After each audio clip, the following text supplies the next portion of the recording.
बातें करते हम खेतों की और उसके रखवाली की, बाग बगीचा फल फूलों और फसलों की हरियाली की। हम बीजों की बातें करते उत्तम जल संसाधन की, हम तकनीकी बातें करते फसलों के उत्पादन की। हर किसान का सपना सच हो जीवन सुखद बनाने को, गाँव-गाँव के हर आंगन का प्यारा सा ही दर्शन। कृषि दर्शन, कृषि दर्शन, कृषि दर्शन, कृषि दर्शन, कृषि दर्शन, कृषि दर्शन, कृषि दर्शन, कृषि दर्शन। या देवी सर्वभूतेषु शक्तिरूपेण संस्थिता नमस्तस्यै नमस्तस्यै नमस्तस्यै नमो नमः। कार्यक्रम कृषि दर्शन देखने वाले सभी श्रोताओं को नमस्कार, जोहार। जी हाँ, हम जानते हैं कि आप हमें कार्यक्रम का बेसब्री से इंतज़ार करते हैं और चूँकि दुर्गा पूजा का आगमन हो चुका है तो आप सभी को कृषि दर्शन की ओर से दुर्गा पूजा की हार्दिक शुभकामनाएं। चूँकि हमने कार्यक्रम की शुरुआत कर ली है तो चलिए हम सबसे पहले देख लेते हैं कृषि समाचार। नमस्कार, कृषि समाचार में आपका स्वागत है। मैं हूं जया। आइए देखते हैं आज कृषि समाचार में क्या है खास। राज्य के किसान सरकार को बेच सकेंगे 20 रुपए प्रति किलोग्राम की दर से धान। कोडरमा के किसानों को मछली चारा खरीदने के लिए मिलेगा 50% का अनुदान। सूर्यमुखी के बेहतर उत्पादन के लिए लगाएं उन्नत प्रभेद SH44। अब समाचार विस्तार से। झारखंड के किसानों को धान बिक्री में राज्य सरकार 185 रुपए का बोनस देगी। केंद्र सरकार द्वारा घोषित धान का न्यूनतम समर्थन मूल्य 1815 रुपए प्रति क्विंटल है। इन दोनों मूल्यों को जोड़कर झारखंड के किसान 20,000 रुपए प्रति क्विंटल की दर से धान बेच सकेंगे, यानी बिक्री दर 20 रुपए प्रति किलोग्राम धान होगा। कोडरमा जिला में मछली संवर्धन के लिए मछली पालकों को 50% अनुदान पर मछलियों के लिए आहार उपलब्ध कराया जा रहा है। इस योजना के तहत मछली पालक 16 रुपए प्रति किलोग्राम की दर से 24% प्रोटीन युक्त मछलियों का आहार ले सकेंगे। मछली पालकों को इसी दर पर 2 मिलीमीटर या इससे छोटे आकार के फ्लोटिंग फीड भी उपलब्ध कराया जा रहा है। परवल के बेहतर उत्पादन के लिए सबसे पहली तैयारी होती है खेत की तैयारी। इसके लिए खेत की अच्छी जुताई करें।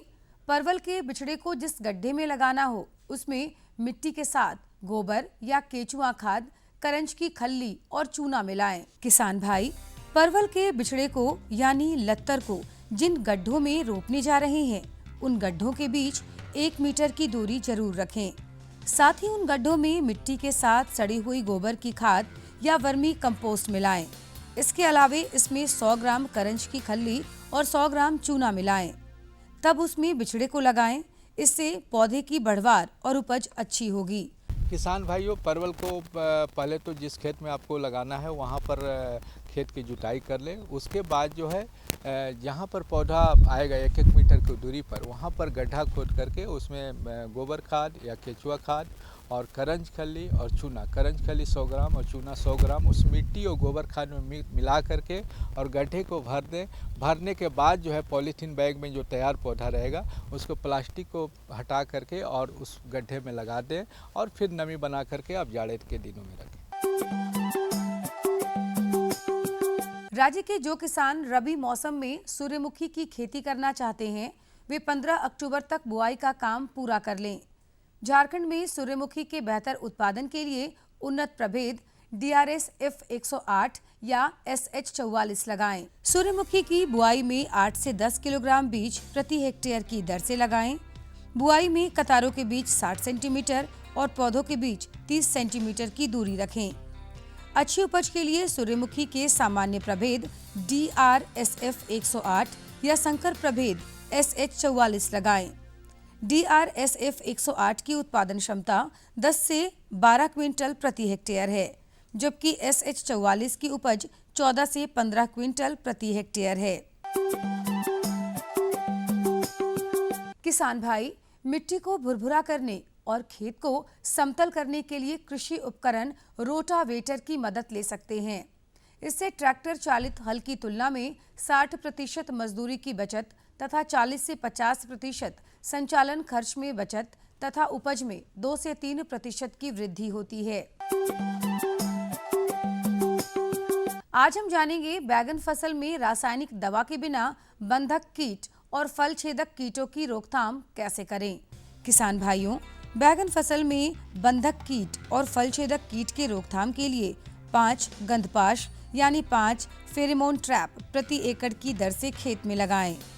कीट इसमें फंस जाएंगे और फसल इन कीटों से मुक्त रहेगी। अब बारी है एक सफल किसान से मिलने की, तो आइए चलते हैं किसान के गांव। सफल किसानों की कड़ी में आज हम मिलेंगे एक ऐसे किसान से जो अपनी आय बढ़ाने के लिए खेती के साथ साथ पशुपालन का सहारा लिए और अपने मकसद में कामयाब हुए।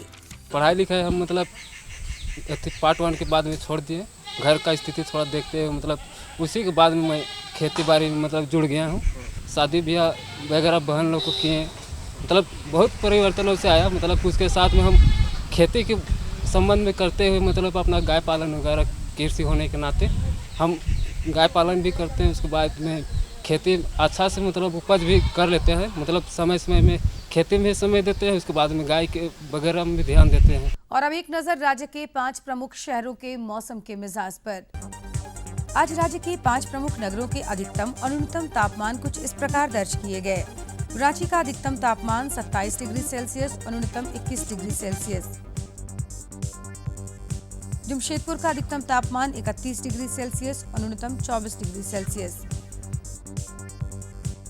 मेदिनीनगर का अधिकतम तापमान 28 डिग्री सेल्सियस और न्यूनतम 22 डिग्री सेल्सियस। देवघर का अधिकतम तापमान 29 डिग्री सेल्सियस और न्यूनतम 23 डिग्री सेल्सियस। वहीं धनबाद का अधिकतम तापमान 29 डिग्री सेल्सियस और न्यूनतम 23 डिग्री सेल्सियस रहा।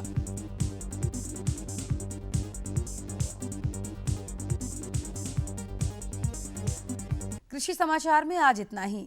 अगले दिन अगले अंक में फिर मुलाकात होगी कुछ ताज़ा तरीन खबरों के साथ। तब तक के लिए दीजिए इजाजत। नमस्कार, जोहार। रहे हैं आपका अपना कार्यक्रम कृषि दर्शन।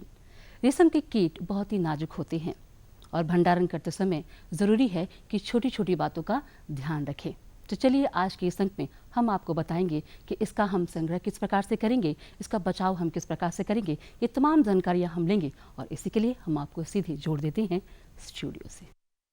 किसान भाइयों नमस्कार। कृषि दर्शन कार्यक्रम में आप सभी का स्वागत है। किसान भाइयों, तसर का उत्पादन झारखंड में बड़े पैमाने पर होता है, लेकिन संग्रहण के दौरान जो सावधानियां होती है इसकी जानकारी नहीं होने की वजह से कई तरह की परेशानियां होती है।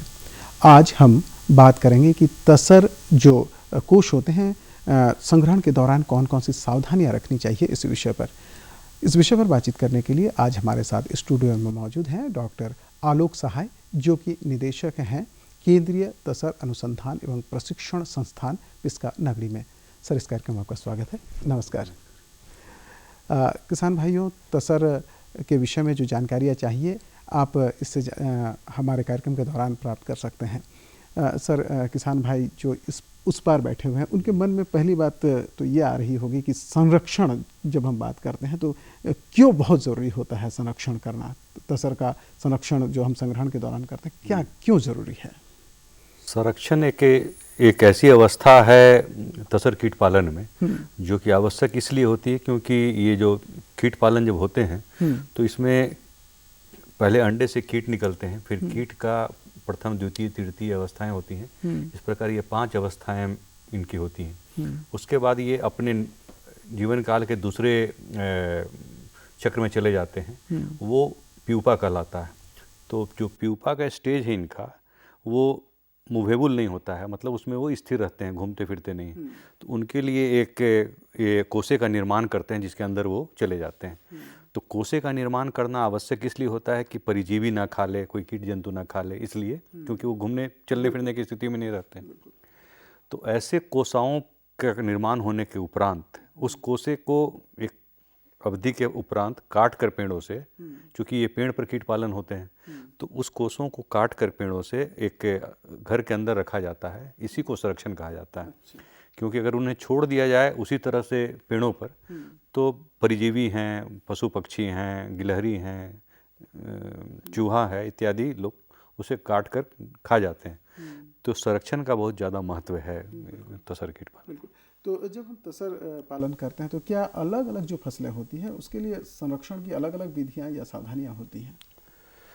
हाँ, तसर में दो तरह की फसलें हमारे झारखंड में दो प्रकार के फसलें होती हैं। एक है प्रथम फसल और द्वितीय फसल, जो कि ये कोल्हान एरिया जो हमारा चयवासा, खरसमा, हटकमरिया ये सब एरिया है, ये द्वि फसल का क्षेत्र है। और हमारा जो संथाल परगना एरिया है जिसमें दुमका, पाकुड़, गोड्डा, ये सब जो काथीकुंड, ये सब इलाके में 3 फसल का खेती होता है। तो 2 फसल वाले जगह में, जैसे मैंने बताया कोल्हान एरिया में, कोल्हान एरिया में हम लोगों को एक जो प्रथम फसल का संरक्षण जो होता है वो काफ़ी कम दिनों का होता है, मात्र 15 से 17 दिनों का। और दूसरी फसल का संरक्षण होता है वो एक लंबा संरक्षण होता है जिसमें कि कोसा को कम से कम 6 महीने तक रखा जाता है। तो 6 महीने वाले का संरक्षण का एक अलग विधि है और कम दिनों के लिए जो संरक्षण होता है प्रथम फसल का, उसका अलग विधि है। तो ये विधियां जो किसान भाई करते हैं उनके लिए जानना जरूरी है, कम दिन का और हाँ, तो जो किसान भाई इसमें फसल ले रहे हैं, प्रथम फसल जो हमारा आता है उस प्रथम फसल का अवधि होता है जुलाई 15 से लेकर अगस्त 15 तक के बीच में। तो 15 अगस्त में जो कोसे की कटाई होती है वो कोसे से अगस्त के अंत तक कीड़े निकल जाते, तितलियां निकल जाती हैं, फिर वो युग्मन करते हैं और अंडे देती हैं। तो ये 15 दिनों की अवधि के लिए जो संरक्षण करने की आवश्यकता है, इसमें पहले विसंक्रमण किया जाता है जिस जगह पर रखना है, और उससे बीजागार कहते हैं। ये पूरी पद्धति को, संरक्षण के पद्धति को बीजागार कहते हैं। तो बीजागार करने के लिए कुछ सावधानी की आवश्यकता होती है। बिल्कुल, ये बहुत महत्वपूर्ण ये हाँ, क्योंकि किसान भाई इसमें कई बार चूक जाते हैं, समझ नहीं पाते। हाँ, क्योंकि इससे अंडे की उत्पत्ति होती है और गुणवत्ता अंडा, जिसे हम रोग मुक्त चकत्ते कहते हैं, तो गुणवत्ता अंडे के द्वारा ही गुणवत्ता फसल का आप आगाज कर सकते हैं। तो उसके लिए 15 दिनों का कार्यक्रम तो जरूर है, लेकिन 15 दिन के कार्यक्रम के दौरान, कीट पालन के दौरान ही इसका विसंक्रमण किया जाता है बीजागार के इर्द गिर्द। और वहाँ पर हमारे जितने भी जीवाणु, विषाणु ये सब हैं, इन लोगों से मुक्त करना उस बीजागार को बहुत जरूरी होता है, क्योंकि आप अच्छे कोसे का संग्रहण कर रहे हैं लेकिन विषाणु और जीवाणु वहाँ उपलब्ध हैं। तो ये जो साधारण साफ सफाई, इससे हटकर भी कुछ ज़्यादा जी, इसको हम लोग बोलते हैं की चीज़ों की हाँ, इसमें ब्लीचिंग, लाइम का एक सॉल्यूशन होता है 9:1 के रेशियो में। 9 हमारा चूना होता है और 1% ब्लीचिंग होता है। इसके घोल का विसंक्रमण किया जाता है। इसके अलावा फॉर्मेलिन, जिसे पाराफॉर्मल्डिहाइड कहते हैं, इसको गर्म किया जाता है और इसका भाप बनाकर उड़ाया जाता है पूरे बीजागार को बंद करके, ताकि कितने भी जगह पर कोने, छेद इत्यादि में सारे जगह पर वो भाप चला जाए और विषाणु और जीवाणु को मुक्त करे। अन्यथा ये फिर फसल जो है सो नुकसान हो जाएगा हमारा। तो ये तो 12-15 दिनों वाले के लिए है। और जब द्वितीय ये फसल जो हो गया, इसके बाद जो कटाई छटाई होती है, तो वो कोसों का जो संरक्षण किया जाता है वो 6 महीने तक की अवधि होती है। लंबी अवधि है। तो वो करीब अक्टूबर-नवंबर से चलता है वो अवधि। तो पूरा जनवरी, फरवरी, मार्च, अप्रैल, मई, जून तक 6 महीने तक की सुसुप्त अवस्था में कोसे रहते हैं। अभी ये स्थिति है। हाँ, अक्टूबर का महीना चल हाँ, तभी अक्टूबर का ये जो फसल अभी कटेगा, ये कटने के बाद वो सुसुप्त अवस्था में चले जाएंगे। तो उन दौरान में आपको 6 महीने तक इसका संरक्षण करना है। तो 6 महीने तक में जो संरक्षण करने की आवश्यकता है, तो प्रतिदिन इसमें आपको देखना है कि कितने कोसे सही हैं, कितने मर गए, क्योंकि कीट पालन के दौरान में ही कुछ परिजीवी अपना घर बना लेते हैं कीड़ों में। और वो परिजीवी और वो परभक्षी, उसका रिपरकशन जो है, जब वो कोसे को जब संग्रहण किया जाता है वहाँ पर निकल कर आता है। जैसे पीली मक्खी हम लोग बोलते हैं, उजी फ्लाई बोलते हैं, ये सब कीट पालन के दौरान भी अंडे दे देती है लार्वे में। और लार्वा शुरुआती दौर में और जब लार्वा की जब बड़ा होकर इल्ली बनाता है, तितली बनाने की स्थिति में आता है, उस समय ये निकलता है एडल्ट बन के।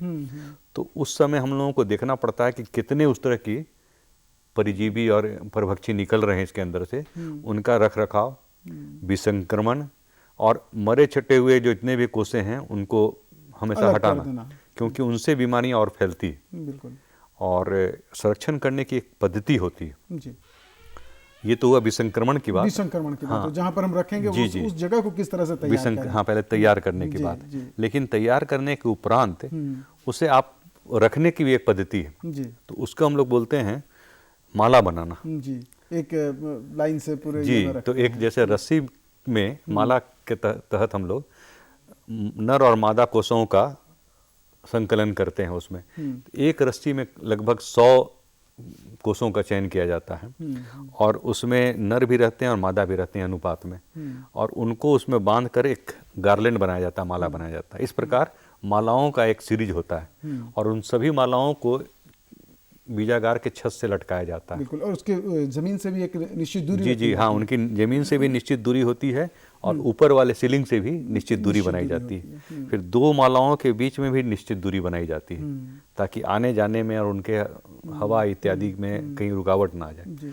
तो बीजागार जिसमें संरक्षण कर रहे हैं हम लोग, उस बीजागार का भी एक अपना नमूना होता है जिसमें हवा का आदान प्रदान, क्रॉस वेंटिलेशन हो, चारों तरफ बारंडा हो, ये सब चीज़ एक है, और फॉल्स सीलिंग काफ़ी ऊंचा हो ताकि अधिक तापमान वाले क्षेत्रों में अगर हम कोसों को उस तरह से संरक्षण करते हैं तो कोसे में जो है सो पिघलापन शुरू हो जाता है, मेल्टिंग हम लोग कहते हैं इसको, ज़्यादा तापमान से। चूँकि ये सारा तो जीवित प्राणी है, लिविंग मटेरियल है, तो उसमें वो मेल्टिंग जब शुरू हो जाती है तो उसको बचाने के लिए सीलिंग काफ़ी ऊंचा बनाया जाता है और उसको मेंटेन करने के लिए वहाँ के वातावरण को, उसमें आर्द्रता और टेम्परेचर को हम लोग मेंटेन करते हैं इंडिजिनस टेक्निक के द्वारा, देसी तकनीकों के द्वारा, बेसिक टेक्निक के द्वारा। जैसे बालू का बिछाकर बालू पर पानी छींटकर उसका आर्द्रता बनाना, बोरों का चारों तरफ से लगा देना खिड़की पर, उसमें पानी छींटकर ठंडा, जो बिल्कुल देसी सरंजाम है उनको जुटा जी कर जी इसका जी, ये क्योंकि कर देना। ये कल्चर जो तसर कल्चर है ना, ये गरीबों का कल्चर है। इसमें हम लोग एसी और एयर कूलर और कंडीशनर नहीं लगा सकते। तो उन सब चीज़ों को ध्यान में रखते हुए हम लोगों ने ऐसे ही पद्धति बनाई है जिससे कि उनको उत्तम वातावरण दिया जा सके ताकि उनके निकलने में, उनके युग्मन में, उनके अंडे देने की पद्धति में, क्योंकि अच्छा जो संरक्षण है उसकी बहुत सारी गुण होनी चाहिए। जी जी बिल्कुल, ये भी मन में ये बात तभी से आ रही है कि ये मापदंड क्या होता है। जो आप संरक्षण की बात करते हैं, एक बड़ी प्रक्रिया है, संक्रमण से लेकर रखने के तरीके से लेकर, माला बनाने से लेकर, दूरी तय करने से लेकर, फिर मापदंड क्या अच्छे संरक्षण का। हाँ, बड़ा अच्छा प्रश्न आपने कहा। पहले तो कोसा जब छंटाई होती है पेड़ से, उस समय ही माला बनाने के क्रम में हम लोग देखते हैं कि कौन सा कोसा झीना है और कौन सा कोसा परिपक्व अच्छा है। तो झीना कोसा को पहले हम लोग हटा लेते हैं और अच्छे कोसों की छटाई करके उसको टांगा जाता है, माला बनाया जाता है। तो ऐसे कोसाओं को, अच्छे कोसाओं को विसंक्रमित बीजागार में आप ला रहे हैं। अब रही बात कि जब अच्छे कोसे आ रहे हैं, विसंक्रमित स्थान है, तो उनसे जो निगमन होगा तितलियों का, वो निगमन जो है सो सही और सुलभ होना चाहिए। तो जितनी आप कोसें टांग रहे हैं सारे का निगमन होना चाहिए।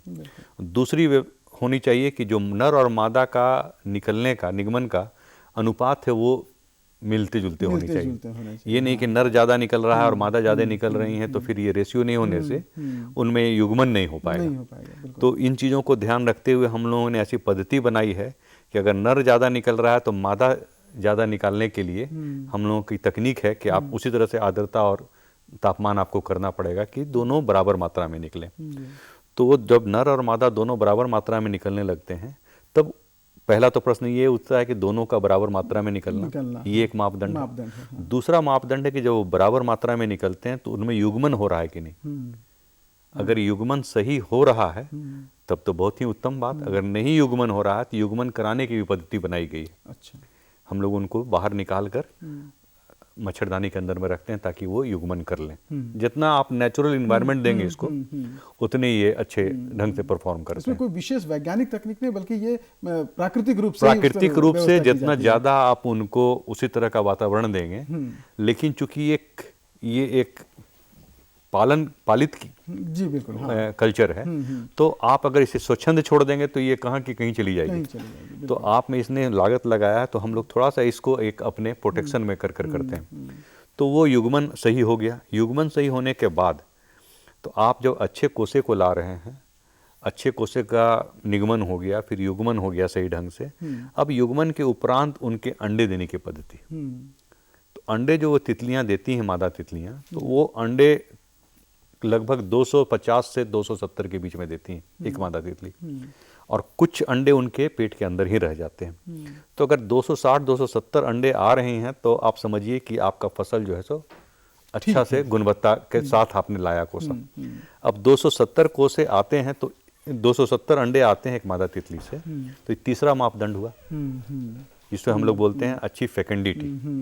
अंडों की संख्या भी एक मापदंड के तहत जी जी जी, इसे हम लोग उसका एक वैज्ञानिक टर्म है, उसको फेकेंडिटी बोलते हैं। तो ये अगर इतना संख्या में आ जाते हैं अंडे, तो उस संख्या के अंडे में फिर निषेचन देखा जाता है, कितने फर्टिलाइज्ड हैं, निषेचन कितने का हुआ और कितने का फिर उससे इल्ली निकले, तो वो परसेंटेज को देखा जाता है। तो जैसे 100 में अगर 90 अंडों में से निषेचन हो जाता है तो इसे हम लोग अच्छा मापदंड कहते हैं। अधिकतम निषेचन है, अधिकतम निषेचन 90-95% को अच्छा निषेचन। और अक्सर ये होते हैं, अगर फसल आपका सही है, कोसा आप सही ला रहे हैं, विसंक्रमण आप कर रहे हैं, सही कर रहे हैं, उसका रख रखाव कर रहे हैं, तो ये 90 से 95% निषेचन इसका होना ही होना है। तो ये सारे मापदंड हैं, अगर ये हो जाते हैं तो आप समझिए कि आपने बीजागार बहुत अच्छा किया। और बीजागार संरक्षण का मुख्य पार्ट है, और इसमें हम लोगों ने देखा है कि अगर 4 कोसों से एक रोग मुक्त चकत्ते मिल जाते हैं आपको, तो इससे बढ़िया संरक्षण नहीं माना जाता है। आजकल वैज्ञानिक पद्धति से हम लोग बहुत कोशिश कर रहे हैं कि 2.5 कोसों से 3 कोसों से एक रोग मुक्त चकत्ते मिल जाएं, और बहुत जगह किसान भाई भी इससे आमदनी कर रहे हैं। ये तो बहुत विस्तृत जानकारी आपने दी। क्या कोई कच्चा इस तरह का बैंक भी होता है संरक्षण के लिए? हाँ, 2 तरह के कोसे होते हैं, मैंने बताया ना। एक कोसा होता है जो कि संक्षिप्त में जानना चाहेंगे। एक कोसा होता है जो कि बीज लेने के लिए। कुछ कोसे ऐसे हो जाते हैं जिनको कि बीज के काम में नहीं आते हैं। उनके लिए हम लोगों ने हमारे सरकार के यहाँ से एक रॉ मटेरियल बैंक बनाया गया, कच्चा बैंक, कच्चा माल बैंक। ये चाईबासा में स्थित है। कच्चा माल बैंक का उद्देश्य यही है कि हर जगह से ऐसे कोसे जिसका कि संरक्षण नहीं करने की आवश्यकता है, वो उस बैंक में चले आते हैं। उसके मूल्य निर्धारित की जाती है, और किसानों को उनके एक्सप्लॉयटेशन से बचाने के लिए हम लोगों ने ये कच्चा माल बैंक बनाया है। इसकी राशि फिक्स की जाती है, एक कोसे का दाम 3 रुपये जैसे है। तो किसान भाई को अगर उससे ज़्यादा राशि मिल रही है उस कोसे का, अपने फसल का, तो उन्हें हम लोग उन्मुक्त रखते हैं कि आप कहीं भी बेच के अपने ज़्यादा से ज़्यादा लाभ लें। जो व्यक्ति को लाभ नहीं मिल रहा है या जो उतना से कम में दाम में बेचना पड़ रहा है, तो हमारे रॉ मटेरियल बैंक वाले उपलब्ध रहते हैं हर मार्केट में, वो खरीद लेते हैं, ताकि मूल्य, मिनिमम मूल्य जो उन्होंने एफर्ट लिया, जो परिश्रम किया, वो उन्हें प्राप्त हो जाए। इसलिए कच्चा माल बैंक की आवश्यकता है। किसी तरह का शोषण नहीं हो किसानों का। शोषण को रोकने के लिए हम लोगों ने ये कार्य किया है। और संरक्षण करने के लिए मैंने किसानों के लिए हम लोगों ने भी एक पद्धति बनाई है कि बहुत लो कॉस्ट टेक्नोलॉजी, बहुत मिनिमम मूल्य पर वो तकनीक है। ग्रीन शेड नेट सभी आजकल कॉमन हो गया है। तो ग्रीन शेड नेट के अंदर में 1 लाख कोसों का संरक्षण आराम से किसान भाई कर सकते हैं, जिसकी लागत काफ़ी कम आती है। 15,000 अगर आप लगाते हैं तो आप 3 साल तक उसको उपयोग में ला सकते हैं। और किसान भाइयों के लिए मैं एक संदेश देना चाहता हूं कि अगर आप ये कोसे का संरक्षण करके अगर बीज उत्पादन करने में इंटरेस्ट दिखाते हैं, अपनी जागरूकता दिखाते हैं, तो मात्र 15 से 20 दिनों के प्रयास से आप 70 से 80 हज़ार रुपये तक कमा सकते हैं। बिल्कुल बिल्कुल, एक कमाई का अच्छा जरिया हो सकता है। किसान भाइयों, बहुत महत्वपूर्ण बातें आपने आज जानी।